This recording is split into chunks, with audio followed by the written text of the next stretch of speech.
ॐ अस्मद्गुरुभ्यो नमः।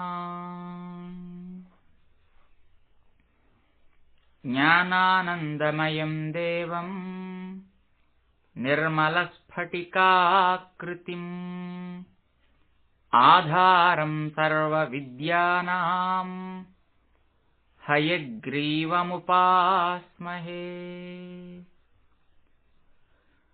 स्वतः सिद्धं शुद्धस्फटिकमणिभूभृत्प्रतिभटम् सुधासदृचीभिः द्युतिभिरवदातत्त्रिभुवनम् अनन्तैस्त्रय्यन्तैः अनुविहितहेषाहलहलम् हताशेषावद्यम् हयवदनमीडीमहि महः।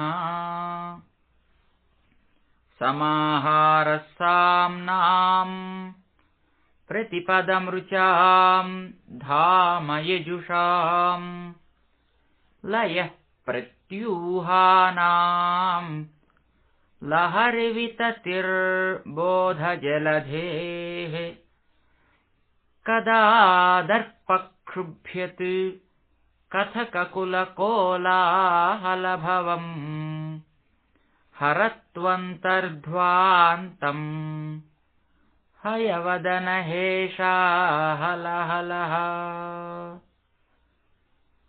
प्राचीसन्ध्या काचिदन्तर्निशायाः प्रज्ञादृष्टेरञ्जनश्रीरपूर्वा वक्त्री वेदान् भातु मे वाजिवक्त्रा वागीशाख्या वासुदेवस्य मूर्तिः।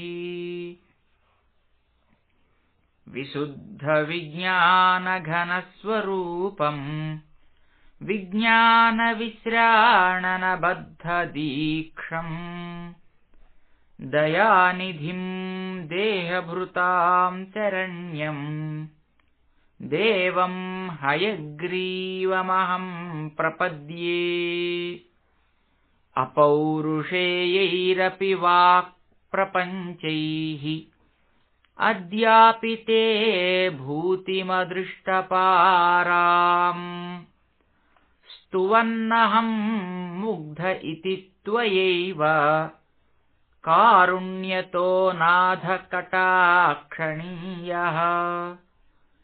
दाक्षिण्यरम्या गिरिशस्यमूर्तिः देवी सरोजासनधर्मपत्नी व्यासादयोऽपि व्यपदेस्य वाचः स्फुरन्ति सर्वे तव शक्तिलेशैः। मन्दो भविष्यन्नियतं विरिञ्चः वाचां निधे वञ्चितभागधेयः दैत्यापनीतान् दययैव भूयोऽपि अध्यापयिष्यो निगमान्न चेत्त्वम्। वितर्कडोलां व्यवधूय सत्त्वे बृहस्पतिं वर्तयसे यतस्त्वम्। तेनैव देवत्रिदशेश्वराणाम् अस्पृष्टडोलायितमाधिराज्यम्। अग्नौ समित्थार्चिषि सप्ततन्तोः आतस्थिवान्मन्त्रमयं शरीरम्। अखण्डसारैर्हविषां प्रदानैः आप्यायनं व्योमसदां विधत्से। यन्मूलमीदृक् प्रतिभाति तत्त्वं यामूलमाम्नाय महाद्रुमाणाम् तत्त्वेन जानन्ति विशुद्धसत्त्वाः त्वामक्षराम् अक्षरमातृकाम् ते। अव्याकृताद्व्याकृतवानसि त्वम् नामानि रूपाणि च यानि पूर्वम् शंसन्ति तेषाम् चरमाम् प्रतिष्ठाम् वागीश्वरत्वाम् त्वदुपज्ञवाचः। मुग्धेन्दुनिष्यन्दविलोभनीयाम् मूर्तिम् तवानन्दसुधाप्रसूतिम् विपश्चितश्चेतसि भावयन्तो वेलामुदारामिव दुग्धसिन्धोः। मनोगतम् पश्यति यः सदा त्वाम् मनीषिणाम् मानसराजहंसम् स्वयं पुरोभावविवादभाजः किं कुर्वते तस्य गिरो यथार्हम्। अपि क्षणार्थं कलयन्ति ये त्वाम् आप्लावयन्तं विशदैर्मयूखैः वाचां प्रवाहैरनिवारितैस्ते मन्दाकिनीं मन्दयितुं क्षमं ते। स्वामिन् भवध्यानसुधाभिषेकात् वहन्ति धन्याः पुलकानुबन्धम् अलक्षिते क्वापि निरूढमूलम् अङ्गेष्विवानन्दधूमङ्कुरन्तम्। स्वामिन् प्रतीचा हृदयेन धन्याः त्वध्यानचन्द्रोदयवर्धमानम् अमान्तमानन्दपयोधिमन्तः पयोभिरक्ष्णाम् परिवाहयन्ति। स्वैरानुभावास्त्वदधीनभावाः समृद्धवीर्यास्त्वदनुग्रहेण विपश्चितो नाथ तरन्ति मायाम् वैहारिकीम् मोहनपिञ्छकान्ते। प्राङ्निर्मितानाम् तपसाम् विपाकात् प्रत्यग्रनिःश्रेयससम्पदो मे समेधिशीरंस्तव पादपद्मे सङ्कल्पचिन्तामणयः प्रणामाः। विलुप्तमूर्धन्यलिपिक्रमाणाम् सुरेन्द्रचूडापदलालितानाम् त्वदङ्घ्रिराजीवरजः कणानाम् भूयान् प्रसादो मयि नाथ भूयात्। परिस्फुरन्नूपुरचित्रभानु प्रकाशनिर्धूततमोऽनुषङ्गाम् पदद्वयीन्ते परिचिन्महेन्तः प्रबोधराजीव विभातसन्ध्याम्।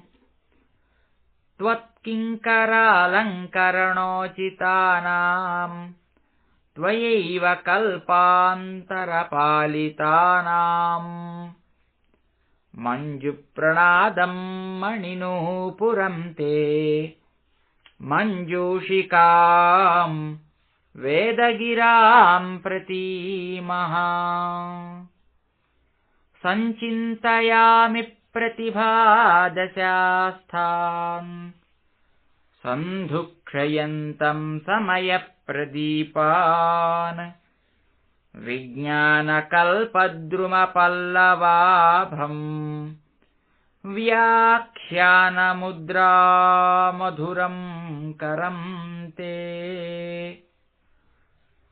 चित्ते करोमि स्फुरिताक्षमालम् सव्येतरं नाथकरं त्वदीयम्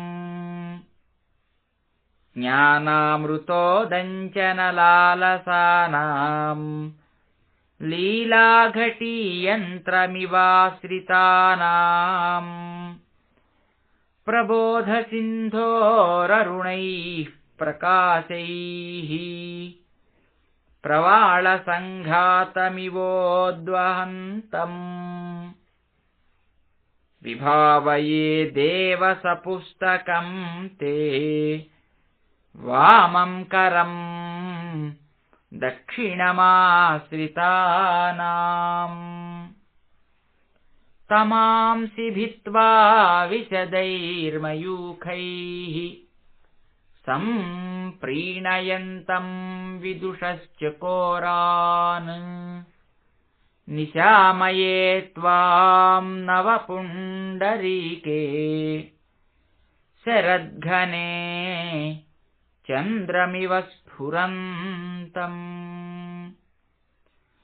दिशन्तु मे देव सदा त्वदीयाः दयातरङ्गानुचराः कटाक्षाः श्रोत्रेषु पुंसाममृतं क्षरन्तीं सरस्वतीं संसृतकामधेनुम् विशेषवित्पारिषदेषु नाथ विदग्धगोष्ठीसमराङ्गणेषु जिगीषतो मे कवितार्किकेन्द्रान् जिह्वाग्रसिंहासनमभ्युपेयाः त्वां चिन्तयन् त्वन्मयतां प्रपन्नः त्वामुद्गृणन् शब्दमयेन धाम्ना स्वामिन् समाजेषु समेधिषीय स्वच्छन्दवादाहव बद्धसूरः नानाविधानामगतिः कलानां न चापि तीर्थेषु कृतावतारः ध्रुवं तवानाथ परिग्रहायाः नवन्नवं पात्रमिदं दयायाः अकम्पनीयान्यपनीतिभेदैः अलङ्कृषीरन् हृदयं मदीयम् शङ्काकलङ्कापगमोज्ज्वलानि तत्त्वानि संयम्चि तव प्रसादात् व्याख्यामुद्रां करसरसिजैः पुस्तकं शङ्खचक्रे बिभ्रद्भिन्नस्फटिकरुचिरे पुण्डरीके निषण्णः अम्लानश्रीरमृतविशदैः अंशुभिः प्लावयन्माम् आविर्भूयादनघमहिमा मानसे वागधीशः व्याख्यामुद्रां करसरसिजैः पुस्तकं शङ्खचक्रे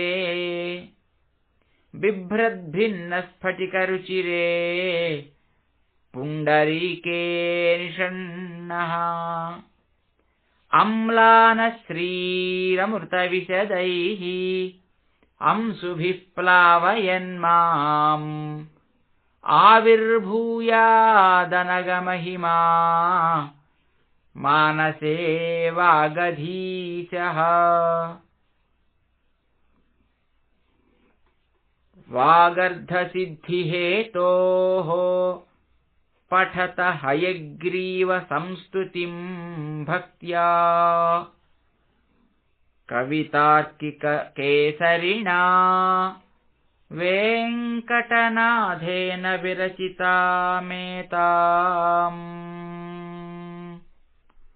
कवितार्किकसिंहाय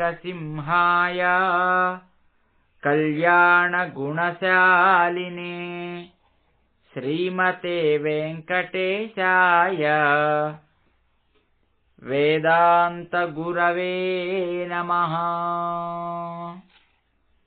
ॐ अस्मद्गुरुभ्यो नमः।